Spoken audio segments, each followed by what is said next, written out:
AP రాజకీయ క్షేత్రంలో సార్వత్రిక ఎన్నికలు ముగిసి 2 ఏళ్లు కాకముందే మరోసారి పొలిటికల్ హీట్ పీక్స్కు చేరుకుంది. స్థానిక సంస్థల ఎన్నికల షెడ్యూల్ అధికారికంగా రాకముందే పల్లె నుంచి మున్సిపాలిటీల వరకు పొలిటికల్ హీట్ పీక్స్కు చేరింది. ఇందుకు కారణం కూటమి ప్రభుత్వంలో కీలక మంత్రి జనసేన నంబర్ 2 నాదెండ్ల మనోహర్ చేసిన సంచలన వ్యాఖ్యలే. 2024లో రాష్ట్ర ప్రయోజనాల కోసం రాజీ పడ్డాం, కానీ స్థానిక ఎన్నికల్లో అదే పరిస్థితి ఉండబోదంటూ మనోహర్ వదిలిన బాణం ఇప్పుడు కూటమి పార్టీల్లో పెను ప్రకంపనలు సృష్టిస్తోంది. లోకల్ వార్లో కూటమి పార్టీలు ఎవరికి వారు ఎజెండా సిద్ధం చేసుకుంటున్నారా?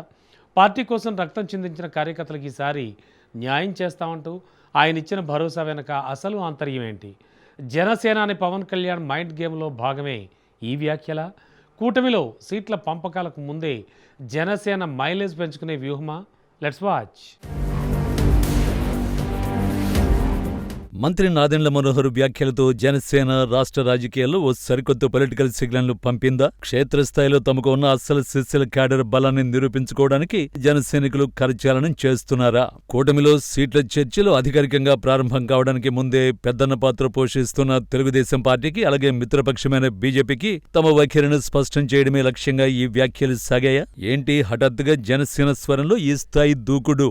ఇప్పుడు రాష్ట్ర వ్యాప్తంగా ఉన్న పొలిటికల్ అనలిస్టులను, మేధావులను సైతం తీవ్రంగా ఆలోచింపచేస్తున్న ప్రశ్నలు ఇవి. 2024 సార్వత్రిక ఎన్నికల సమయంలో టీడీపీ, జనసేన, బీజేపీ కూటమి ఒకే ఒక్క ప్రధాన ఎజెండాతో ముందుకు సాగింది. నాడు అధికారంలో ఉన్న వైసీపీని గద్దె దించడం, రాష్ట్రంలో ఓట్ల చీలికలను నివారించడమే లక్ష్యంగా పవన్ కళ్యాణ్ అడుగులేశారు. ఆ పెద్ద లక్ష్యం కోసం, రాష్ట్ర భవిష్యత్తు కోసం జనసేనాని అనేక చోట్ల త్యాగాలకు సిద్ధపడ్డారు. పార్టీ బలంగా ఉన్న స్థానాల్లో కూడా తక్కువ సీట్లకే సర్దుకుపోయి కూటమి విజయానికి వెన్నెముకగా నిలిచారు. ఆనాడు క్షేత్రస్థాయిలో జనసైనికులు తమ ఆకాంక్షలను పక్కన పెట్టి కూటమి ధర్మాన్ని పాటించారు. కానీ అసెంబ్లీ ఎన్నికల సమీకరణాలు వేరు, స్థానిక సంస్థల ఎన్నికల రాజకీయాలు పూర్తిగా వేరు అనే నిఖార్సైన నిజాన్ని మంత్రి మనోహర్ ఇప్పుడు బహిరంగంగానే చెప్పేశారు. సాధారణంగా లోకల్ ఎన్నికల్లో పార్టీ గుర్తు, అధినేత ఇమేజ్ కంటే స్థానిక నాయకుడి వ్యక్తిగత ప్రభావం ఎక్కువగా ఉంటుంది. కార్యకర్తల రాత్రింబవళ్ల శ్రమ, గ్రామస్థాయి కుల సమీకరణలే గెలుపోటములను శాసిస్తాయి. అందుకే ప్రతి పార్టీ ఈ ఎన్నికలను తమ క్షేత్రస్థాయి బలాన్ని కొలిచే పొలిటికల్ ల్యాబ్ గా చూస్తుంది. ఈ నేపథ్యంలో పార్టీ కోసం కష్టపడిన వారికి ఈసారి ఖచ్చితంగా అవకాశం ఇస్తామంటూ మనోహర్ అన్న మాట కేవలం క్యాడర్లో ఆత్మస్థైర్యం నింపేందుకేనా, లేక జనసేన స్థానికంగా తన పవర్ ఏంటో చూపించాలనుకుంటోందా అనే చర్చ సాగుతోంది. జనసేన శ్రేణులు మాత్రం ఈ వ్యాఖ్యలను ఫుల్ జోష్ తో స్వాగతిస్తున్నాయి. ఎన్నాళ్లుగానో పార్టీ కోసం జెండాలు మోసి లాఠీ దెబ్బలు తిన్న జనసైనికులకు, వీర మహిళలకు ఈ లోకల్ వార్ ఒక గోల్డెన్ ఛాన్స్ అని భావిస్తున్నాయి. అయితే నాదెండ్ల మనోహర్ వ్యాఖ్యల వెనుక ఉన్న అసలు ట్విస్ట్ ఏంటంటే, ఇది రాబోయే రోజుల్లో కూటమి భద్రతపై, 3 పార్టీల బంధంపై ఎలాంటి ప్రభావం చూపబోతోంది?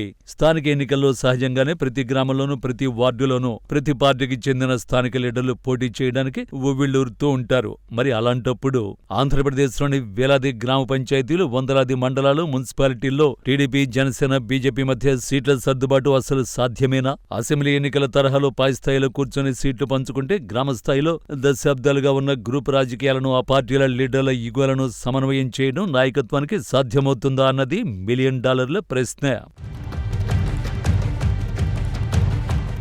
ఈ ప్రక్రియలో కూటమి భాగస్వామ్య పక్షాల మధ్య తీవ్ర అసమ్మతి, విభేదాలు బయటపడే అవకాశం స్పష్టంగా ఉందని పొలిటికల్ అబ్జర్వర్లు హెచ్చరిస్తున్నారు. పైకి కూటమి నేతలు మేమంతా ఒకటే, పరస్పర చర్చల ద్వారానే ఫ్రెండ్లీగా నిర్ణయాలు తీసుకుంటామని కలరింగిస్తున్నప్పటికీ క్షేత్రస్థాయి వాస్తవాలు మాత్రం దానికి భిన్నంగా ఉన్నాయి.